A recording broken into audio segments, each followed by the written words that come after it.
세계인들이 가장 사랑하는 미술가 빈센트 반 고흐. 1853년 네덜란드 그루트 준더르트에서 목사의 아들로 태어나 1890년 7월 29일 프랑스 오베르스위르 오아즈에서 생을 마감했습니다. 1880년 27의 늦은 나이에 화가가 되기로 결심한 그는 생의 마지막 10년 동안 900여 점의 회화 그리고 1100여 점의 드로잉과 스케치를 남겼습니다.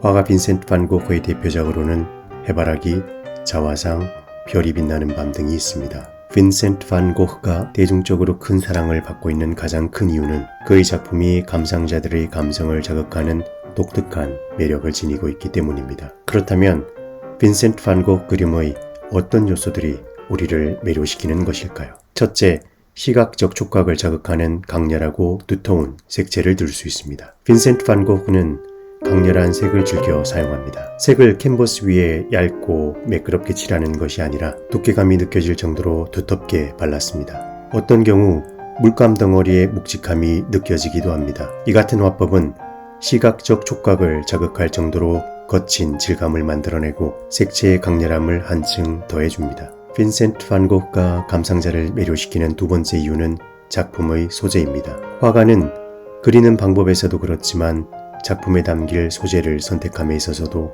미술의 전통과 규범에 얽매이지 않습니다. 위대한 인물들의 영웅적 이야기를 장엄하게 그려낸 것이 아니라 일상에서 마저 할 수 있는 친근하고 소소한 소재들을 자유롭게 화폭에 담았습니다. 신화나 성서 등 수많은 지식을 가지고 있어야 읽을 수 있는 회화 작품들과는 달리 빈센트 반 고흐의 그림들은 창밖으로 펼쳐진 풍경을 바라보듯 그저 편하게 바라만 보아도 충분히 그 아름다움을 즐길 수 있습니다. 빈센트 반 고흐의 그림이 우리를 매료시키는 세 번째 이유는 정서적 교감입니다.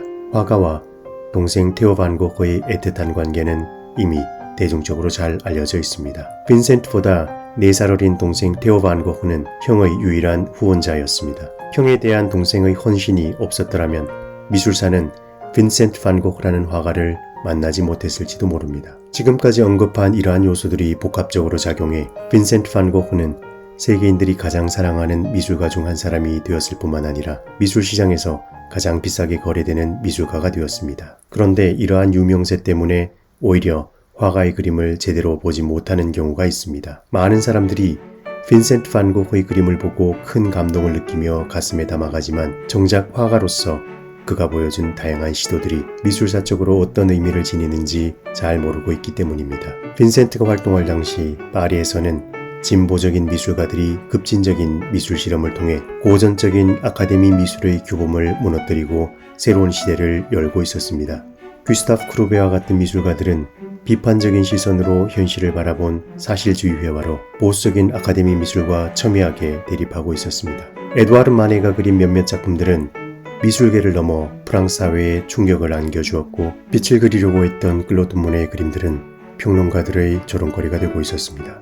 파리에서 활동하던 아방가르드 미술가들은 전통 미술의 규범과 결별을 선언하고 대상을 모방하고 재현하는 수단으로서의 미술이 아닌 본다는 행위 그 자체, 그린다는 행위 그 자체에서 미술의 의미와 가치 그리고 목적성을 찾아냅니다. 이처럼 서양 미술사에서 가장 혼란했던 하지만 가장 흥미진진했던 시대에 빈센트 반 고흐는 미술의 세계에 뛰어들었던 것입니다. 이 같은 시대적 환경과 마주했을 무명화가 빈센트의 고민들을 그가 남긴 그림 속에서 읽을 수 있습니다. 화가 빈센트 반 고흐의 그림에서 주목할 점은 끊임없는 변화의 과정입니다. 1885년경에 그려진 감자 먹는 사람들에서는 사실주의화가 빈센트를 만날 수 있습니다. 가난에 찌든 평범한 사람들의 일상, 좁고 어두운 방, 고된 일과를 마치고 피곤에 찌든 모습으로 저녁 식탁에 앉았습니다. 언제 꺼질지 모르는 호롱불이 마지막 희망처럼 초라한 식탁을 밝힙니다. 표정을 짓거나 입을 열어 말할 힘조차 없어 보이는 인물들, 황금 들판 추수가 끝난 후 땅에 떨어진 이삭을 줍는 밀레 여인들이 집으로 돌아와 가졌을 저녁 식탁이 이런 모습이 아니었겠습니까? 미술사는 빈센트 반 고흐의 그림을 후기 인상주의로 분류합니다. 후기 인상주의 화가들 중에는 폴 시냐크와 조르주 세라처럼 점을 찍어 그림을 그린 화가들이 있습니다. 이런 기법을 점묘법이라고 합니다. 이들은 물감을 섞어 원하는 색을 만드는 것이 아니라 작은 색점들을 서로 병치시켜 시각적으로 색이 혼합되는 효과를 만들어냅니다. 빈센트 반 고흐의 작품에서도 이러한 점묘법적 시도가 발견됩니다. 특히 점에 가까운 선들로 인물을 구성하고 있는 몇몇 초상화들을 보면 빈센트가 점묘법을 적극 수용하고 있다는 것을 확인할 수 있습니다. 19세기 중반 이후 유럽에서는 우키요에의 채색 목판화를 비롯해 일본풍의 그림들이 유행합니다. 이것을 자포니즘이라고 합니다. 빈센트 또한 일본의 목판화가 보여주는 풍부한 장식성과 직접적인 전달력을 자신의 회화에 적용하려는 시도를 하였습니다. 빈센트의 작품들 중에서 일본의 전통 의상 등과 같이 일본과 직접 관련된 소재가 나타나거나 인물이나 대상의 윤곽선이 유난히 또렷하게 그려진 것들은 일본 목판화에 관심을 가졌던 시기에 제작된 것으로 추정할 수 있습니다.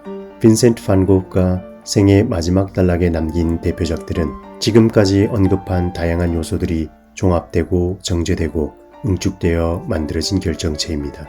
그가 사용하고 있는 색채가 감상자들의 심상을 직관적으로 자극하는 것은 수많은 회화적 실험의 결과입니다.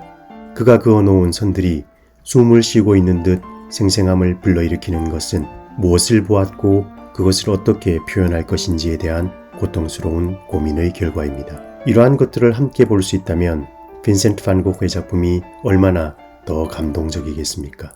유명한 미술가들의 작품들은 미술가의 유명세 때문에 오히려 제대로 감상되지 못하는 경우가 있습니다. 미술가들의 일생이 도식화되고 마치 공식처럼 몇몇 키워드들이 작품을 가두어 버리는 경우도 있습니다. 작품 해설을 비롯해 미술을 둘러싼 다양한 교육 장치들은 미술을 이해하는 데 도움을 줍니다. 그러나 그러한 해설이나 해석이 공식이 되어 작품 감상에 선입관을 심어주어서는 안 됩니다. 도움은 도움일 뿐 감상자들이 유일하게 신뢰할 수 있는 것은 미술가들이 남긴 미술작품 그 자체밖에 없습니다.